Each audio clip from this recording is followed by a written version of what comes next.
Baik, kita lihat ayat ini. Ya ayyuhalladzina amanu sta'inu bisabri wassalah innallaha ma'asyabirin. Hai orang-orang yang beriman. Siapa yang dihaikan?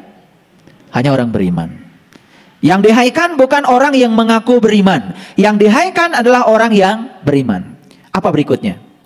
Ya ayyuhalladzina amanu ista'inu bisabri wassalah. Minta tolonglah kamu dengan sabar dan sholat. Jadi yang bisa sholat menurut ayat ini hanyalah orang yang beriman. Jadi bagaimana kita bisa menjadikan sholat sebagai penolong kalau kita belum melebur, kalau kita belum menunggal, kalau kita belum bersatu. Makanya harus belajar teknik sholat yang akan mengantarkan kita sampai pada tingkatan peleburan. Itulah sesungguhnya tauhid yang sesungguhnya. Itu sebabnya kesabaran adalah akhlak mulia yang dengannya setiap orang dapat menghalau segala rintangan. Jadi sebesar apapun rintangan yang menghadang, kalau kita punya yang disebut dengan kesabaran, semua itu akan mudah untuk diselesaikan. Itu sebabnya kalau kita masuk pada Quran, ya, itu di Quran surat Al-Baqarah, ya, ayat yang ke-40 kita lihat, ya. Wasta'inu bisabri wassalah wa innaha lakabiratun illa alal khasiin. Jadi cara minta tolong yang paling bagus kepada Allah itu cuma dua. Satu sabar, dua sholat. Jadi sabar itu sebetulnya sebuah metode. Sholat juga suatu metode. Metode untuk minta tolong kepada Allah. Tentu saja sholat itu tingkatannya sangat beragam. Mulai tingkatan syar'i sampai tingkatan yang hakiki. Ya, sholat pada tingkatan hakiki sebetulnya bukan lagi sembahyang. Karena kalau sembahyang itu yang disembah dengan yang menyembah itu masih ada jarak. Jadi kalau dalam bahasa Arab, sholat itu sendiri artinya adalah peleburan. Sholat itu sendiri adalah penyatuan. Dari kata waslat artinya adalah peleburan. Jadi bagaimana kita bisa menjadikan sholat sebagai penolong kalau kita belum melebur, kalau kita belum menunggal, kalau kita belum bersatu. Makanya harus belajar teknik sholat yang akan mengantarkan kita sampai pada tingkatan peleburan. Itulah sesungguhnya tauhid yang sesungguhnya. Jadi kebanyakan sholat cuma di dimensi luar, dimensi kulit, tidak sampai pada dimensi peleburan. Akibatnya apa? Hanya terjebak oleh rutinitas. Akibatnya sholat yang syar'i itu menjadi beban. Aduh, belum sholat. Giliran sudah sholat, alhamdulillah sudah sholat. Jadi kalau orang-orang ini ditanya, kapan Anda merasakan nikmatnya sholat? Dan hampir semua orang mengatakan, nikmatnya sholat justru ketika sudah selesai sholat. Coba, kalian kan suka begitu. Begitu waktunya sholat, langsung ambil wudhu, kemudian sholat cepet-cepetan. Udah assalamualaikum, assalamualaikum. Alhamdulillah, tenang, sudah sholat. Kok tenangnya itu sudah sholat, bukan ketika sholat? Kok bahagianya itu setelah sholat, bukan ketika sholat? Kan aneh. Padahal Nabi Muhammad dalam sebuah hadis mengatakan, hiburannya beliau itu ketika sholat. Berarti saat sholat beliau bahagia. Ketika berhenti sholat, sedih karena berpisah. Ini kan kebalikannya kita ini, betul nggak? Makanya kita dengan Nabi Muhammad kan beda sedikit. Nabi Muhammad itu kan sedikit tidur, kalau kita sedikit-sedikit tidur. Nabi Muhammad itu sedikit marah, kalau kita sedikit-sedikit marah, kan beda sedikit. Itu yang menyebabkan kemudian sholat tidak membangun kesadaran apapun. Nah, saya kasih saran. Cobalah mencari guru yang bisa mengajarkan sholat itu sebagai metode untuk minta tolong.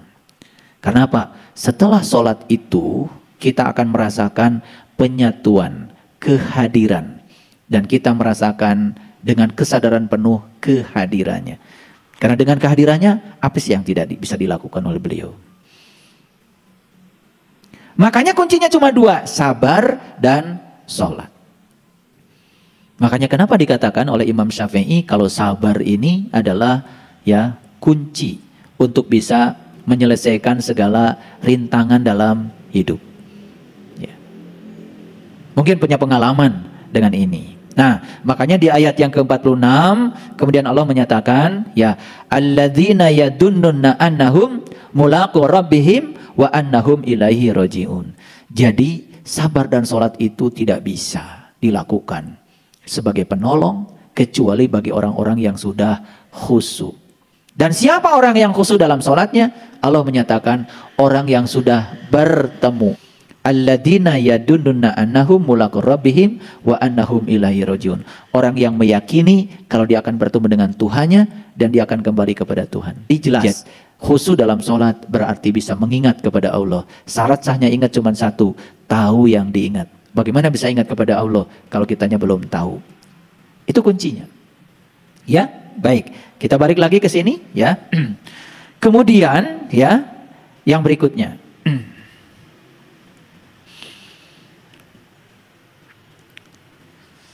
Ada nggak di ruangan ini sahabat yang belum pernah mendapatkan kesulitan dalam hidup? Ada nggak?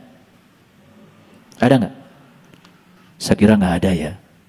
Sepakat ya?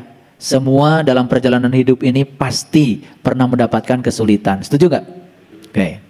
Yang kedua pertanyaan saya, pada saat kita mendapatkan kesulitan, coba perhatikan, ada nggak yang mau mendekat kepada kita? Begitu seseorang dilantik jadi pejabat X, berkerumun tuh semut.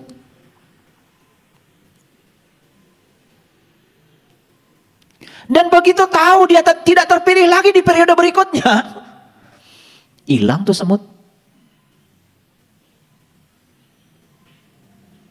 Makanya sahabat adalah orang yang datang di saat 1000 teman meninggalkan kamu.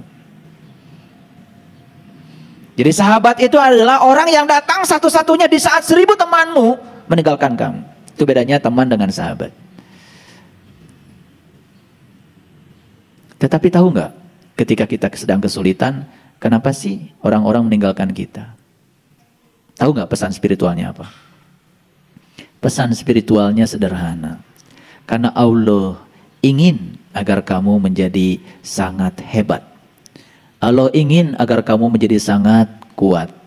Allah ingin agar kamu bisa bangkit dengan kakimu sendiri. Allah ingin agar kamu bisa bangkit dengan kekuatanmu sendiri tanpa harus dibantu siapapun. Dan Allah sebetulnya sedang mengisyaratkan kepada kita, saat orang lain meninggalkan kamu ketika kamu menemukan kesulitan, apakah kamu bisa sadar bahwa sesungguhnya hanya aku satu-satunya penolong kamu? Sadar nggak? Nah, ketika orang lain meninggalkan kita, apa yang terjadi? Kita menggerutu bukan? Kita protes bukan? Atau kalau tidak kita pidato, kalian tuh gak tahu diri ya, gak ingat jasa-jasa saya ya. Begitu? Coba. Tapi orang yang terang benderang di dalam dirinya, saat ditinggalkan temannya, saat ditinggalkan orang ketika dia kesulitan, dia sadar hanya Allah yang selalu menemaniku. Itulah makanya Allah satu-satunya penolong. Mari kita lihat, ada satu ayat dalam Quran surat Al-Baqarah ya, yaitu ayat 153. Saya tunjukkan ayatnya supaya kita searching ya ayat. Pelan-pelan. Baik, kita lihat ayat ini. Ya ayyuhalladzina amanu sta'inu bisabri wassalah innallaha ma'asyabirin. Hai orang-orang yang beriman. Siapa yang dihaikan? Hanya orang beriman. Yang dihaikan bukan orang yang mengaku beriman. Yang dihaikan adalah orang yang beriman. Apa berikutnya? Ya ayyuhalladzina amanu ista'inu bisabri wassalah. Minta tolonglah kamu dengan sabar dan sholat. Jadi yang sabar dan sholat menurut ayat ini hanyalah orang yang beriman. Yang mengaku beriman? Gak bisa. Karena orang yang mengaku beriman kan juga, percayanya juga, keyakinannya juga masih diragukan. Dia yakin kepada Allah, tidak tahu dan kenal kepada Allah. Nah, makanya di sini dikatakan innallaha ma'asyabirin, sesungguhnya Allah hanya beserta orang-orang yang sabar. Jadi saya tanya sekarang, sebetulnya siapa orang sabar itu? Siapa? Innallaha ma'asyabirin. Siapa orang sabar? Orang yang selalu beserta Allah. Orang sabar. Pernah nggak dapat definisi sabar setegas ini? Selama ini kan sabar, yang sabar ya, yang sabar ya. Jadi menurut ayat ini orang sabar itu orang yang selalu beserta Allah. Jadi siapa orang sabar? Orang yang selalu sadar bahwa Allah itu selalu hadir beserta dirinya. Nih, saya mau tunjukkan. Sekarang kita praktek. Ada orang marah sama kita. Ayo lihat saya semua. Ada orang marah sama kita. Apa yang kita lakukan? Apa yang kita lakukan selama ini? Balik marah kan? Oke. Kenapa ada kata-kata innallaha ma'as sabirin? Kalau orang yang sadar, sebetulnya di balik dia ada Allah. Di dalam diri saya juga ada Allah. Ini Allah, itu Allah. Kan dua-duanya Allah. Paham? Begitu dia melihat dia, bukan sebagai dia, tetapi yang di balik dia. Apa yang kita lakukan? Wah, ini Allah sedang meningkatkan kesabaran saya lewat kehadiran orang yang tidak sabar. Jadi saat itu yang kita lihat orang atau Allah? Kalau lihat orang marah. Kalau lihat Allah gak jadi. Karena Allah sedang meningkatkan kesabaran saya. Ngerti gak maksud ayat ini?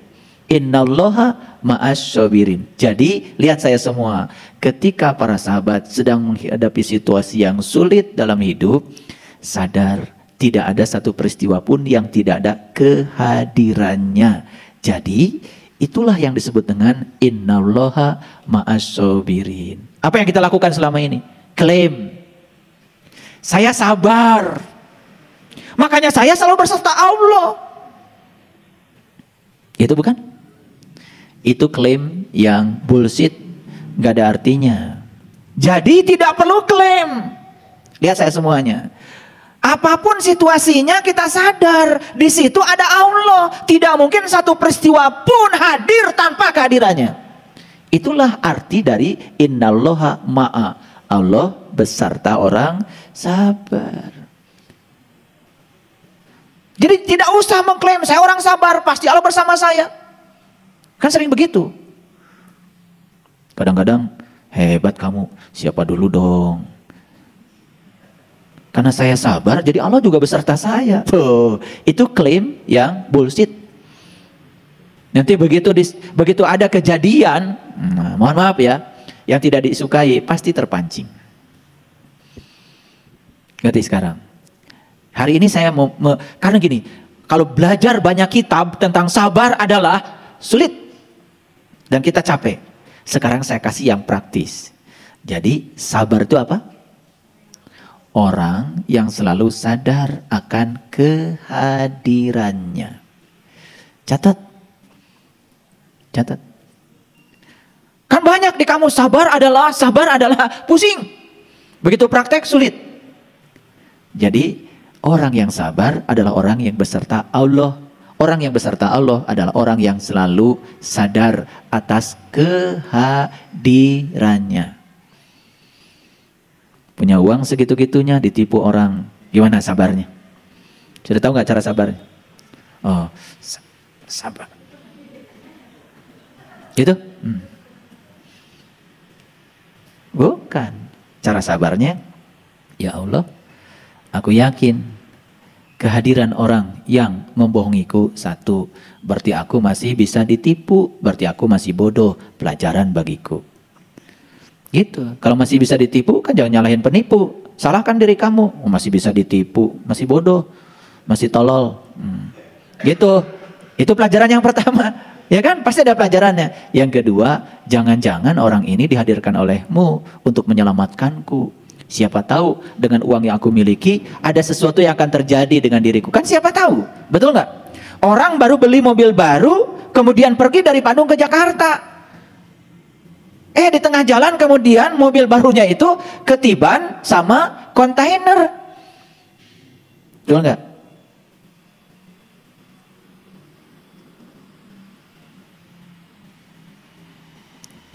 Jadi kalau kita selalu menyadari kehadirannya, gak mungkin protes. Nabi Muhammad juga sempat dilempari tuh waktu di Taif pakai batu. Mungkin ya kelas-kelas kita nih ketika dilemparin batu. Udah aja ya Allah, saya berhenti aja jadi Rasul. Gini amat. Mungkin gitu ya kelas-kelas kita kan.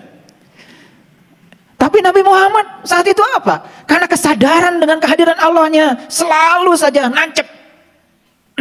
Turun ayat. Wa ma romaita id romaita walakinnallaha roma. Hai Muhammad, sesungguhnya yang melempar bukan dia, yang melempar aku.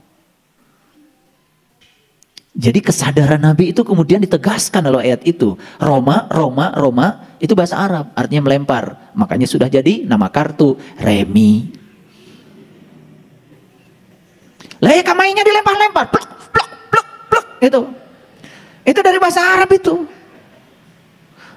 Makanya di Madinah ada namanya Jabal Rumat. Jabal Rumat itu katanya gunung tempat Nabi Muhammad melempar anak panah. Itu disebut Jabal Rumat. Ya. Kalian sering main kartu remi?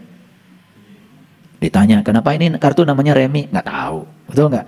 Itu dari bahasa Arab itu. Artinya kartu yang dilempar. Namanya kartu remi. Wama romaita, Roma, remi. Ya itu, melempar. Baik, lanjutkan dulu.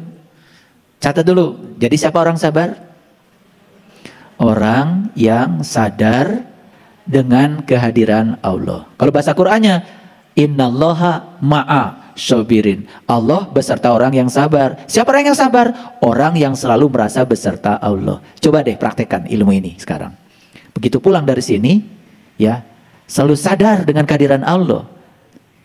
Bebaskan pikiran kita dari jebakan benar dan salah. Bebaskan.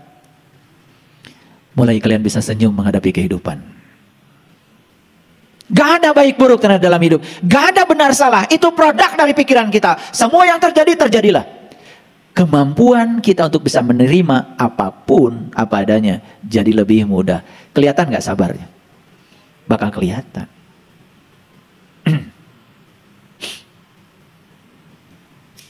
Oke, baik, lanjut. Sebelum lanjut saya nanya dulu. Ini ngerti nggak sampai sini?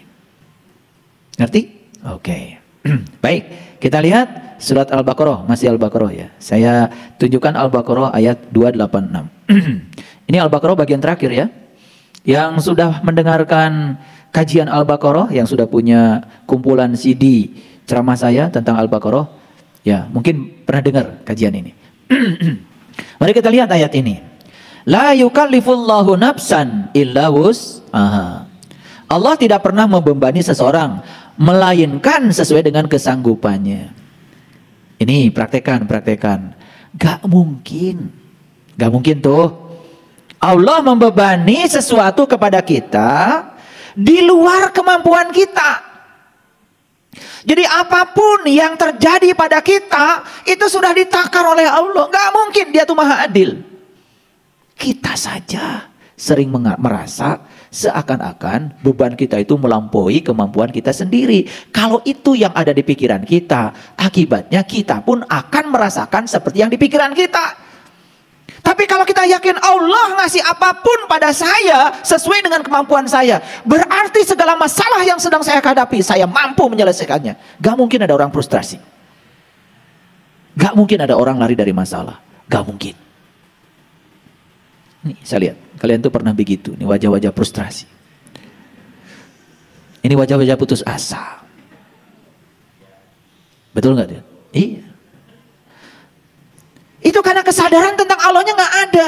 Coba lihat ayat ini. La yukallifullahu nafsan illa wus'aha.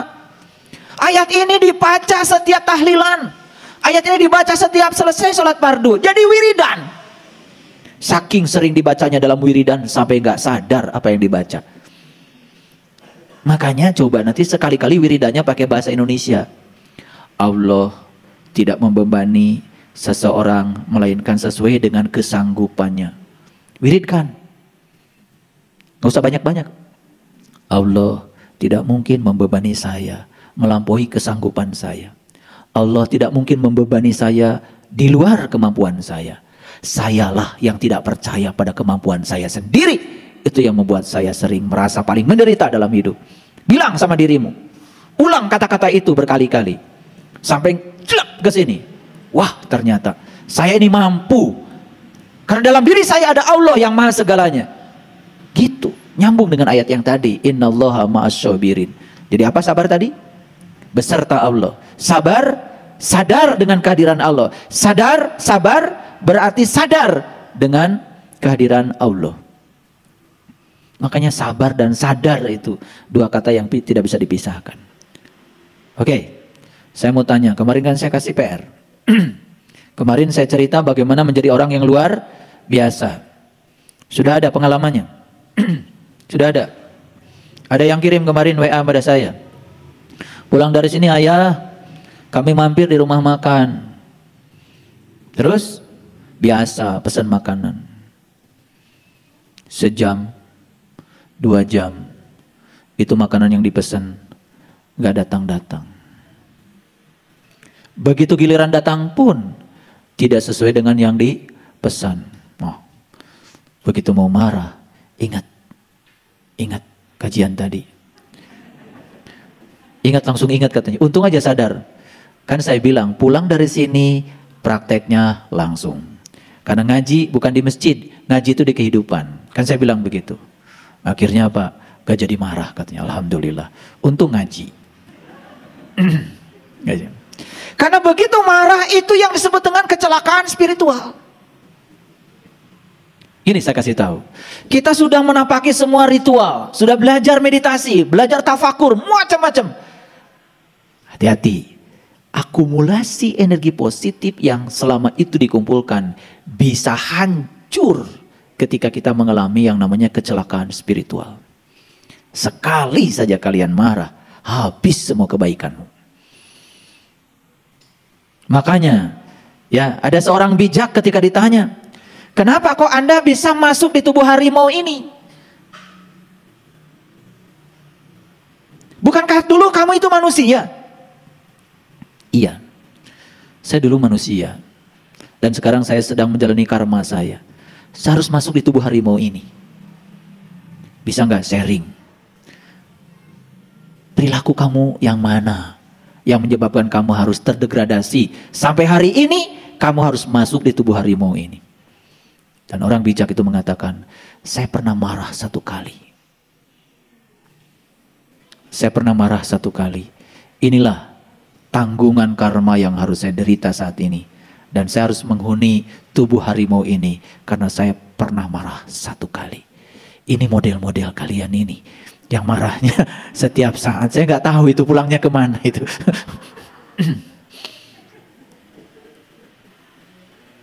Itu jadi nerakanya. Marah sekali loh. Itu sekali seumur hidup loh, bukan sekali sehari.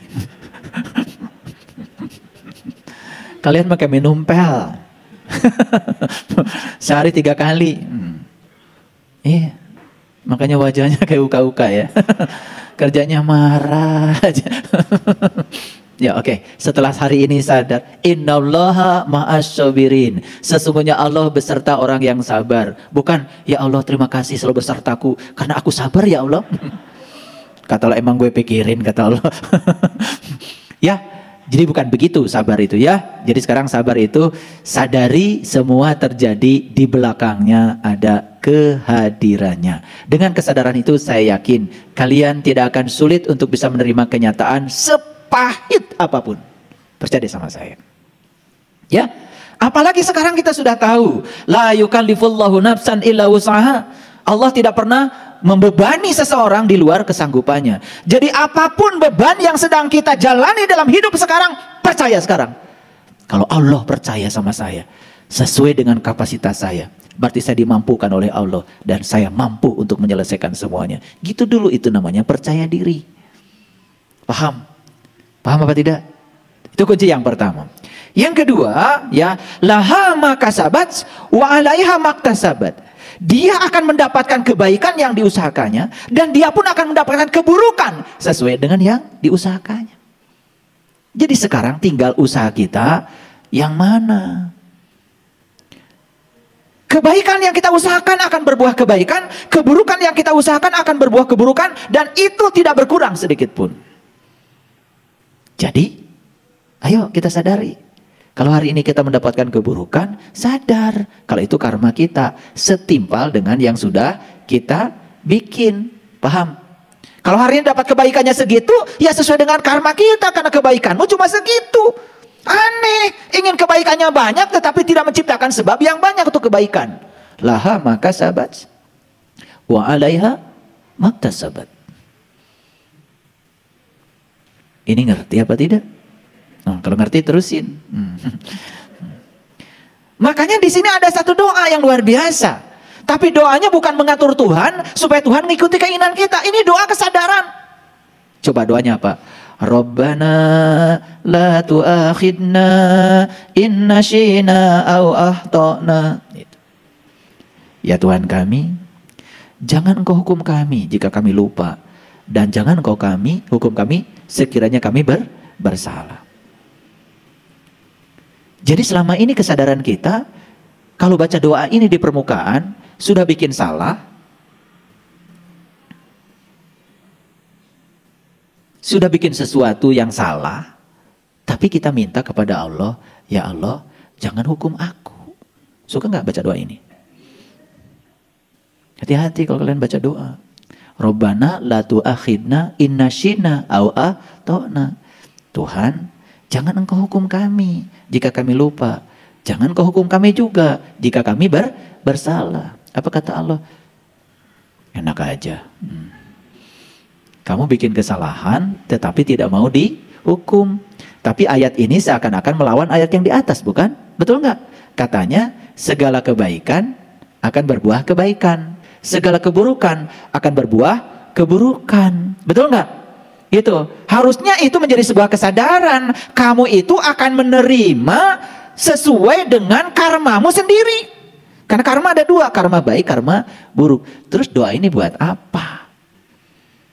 Dan kalau doa ini dibaca di permukaan tanpa kesadaran, doa ini kan sepertinya sedang menghindari diri dari risiko. Padahal risiko yang diambilkan oleh diri kita sendiri. Betul nggak? Ini sebenarnya doa untuk menghibur kita. Supaya tidak usah takut. Sebesar apapun risiko yang sudah kita lakukan, ada akibat. Di balik itu ada pesan Allah yang hendak disampaikan kepadamu. Jadi ketika kita melakukan kebaikan, kita akan mendapatkan kebaikan, ada pesan di baliknya. Ketika kita melakukan keburukan, ada keburukan yang mengikutinya. Itu pun ada pesan di baliknya. Yang paling utama adalah semangat untuk bisa mengambil pesan. Itu sebetulnya. Karena kalau doa ini dibaca di permukaan, ini doa lari dari tanggung jawab. Kan ayatnya la yukallifullahu nafsan illa wus'aha laha ma kasabat wa 'alaiha ma kasabat. Ujug-ujug Rabbana la tu'akhidna in nasyina aw akhtana, kan gitu. Gusti ulah dihukum abdi mah. Gitu. Saur Gusti teh. Nah, maneh teh bet kitu. Apaan ieu teh kalakuan maneh? Berani menimbulkan sebab tetapi tidak tanggung jawab ketika kita menanggung akibat. Makanya bagus itu ya, pelajaran yang diajarkan orang Hawaii dengan Ho'oponopono itu. Bagus sekali. Cuman hati-hati kalau Ho'oponopono jangan pakai bahasa Indonesia. Karena dalam bahasa Indonesia, aku menyesal itu negatif. Dalam bahasa Inggris, I'm sorry, itu sebetulnya mengambil tanggung jawab. Ini beda idiom. Nih lihat saya. Kalau saya menyesal dalam bahasa Indonesia, itu sebetulnya kadang-kadang dikaitkan dengan menyesali suatu keadaan. Betul nggak? Menyesali suatu keadaan itu kan sebenarnya menolak seakan-akan. Betul nggak? Nah, makanya jangan pakai bahasa Indonesia. Saya menyesal. Bagus pakai bahasa Inggris. I'm sorry. Artinya saya mengambil tanggung jawab dari apa yang kita lakukan. Nah, beda ya. Orang Barat ketika dia itu nyenggol kita, dan saat itu di tangan kita ada air, dan air itu kesenggol dia, tumpah ke baju kita. Ketika mereka bilang I'm sorry, mereka itu melakukan tindakan. Ambil tisu, dilap baju kita, I'm sorry, berulang-ulang I'm sorry. Jadi mengambil risiko dari suatu tanggung jawab akibat dari pilihannya. Makanya setelah I'm sorry berikutnya apa? Please forgive me. Please forgive me. Setelah itu, thank you. Setelah itu, I love you. Lutut sakit, I'm sorry. Saya menyesal karena saya tidak mengurus kamu dengan baik. Saya juga tidak pernah memperhatikan gizi apa yang terbaik buat kamu. Saya juga tidak mempedulikan ya keadaan kamu. Olahraga tidak, jalan kaki tidak, banyak duduk.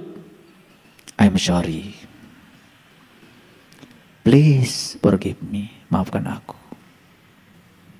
Thank you. Karena selama ini kamu telah mengantarkan aku kemanapun aku pergi. Denganmu aku ditemani kemanapun aku mau jalan. Maaf jika aku pernah membawamu ke tempat yang kamu tidak suka. Maaf ya. I love you. Saya sangat menyayangi. Besok dirubah perilakunya, olahraga, gerakan kakinya. Ya. Saya tadi pagi udah olahraga 7 kilo. Jadi sudah minta maaf sama dia. Karena saya sangat mencintai dia. Karena kalau dari sini ke bawah sudah rusak, dari sini ke atas juga cepat sekali rusaknya. Karena kalau orang sudah tidak punya daya dari sini ke bawah, dari sini ke atas ya sudah cepat. Proses penuaan itu terjadi karena biasanya orang dari sini ke bawah kinerjanya kurang bagus. Akibatnya dari sini ke atas cepat. Akibatnya boros umurnya. Keren ya? Jadi ajarannya orang Hawaii itu dengan Ho'oponopono itu keren ya. Ya, I'm sorry. Please forgive me. Thank you. I love you.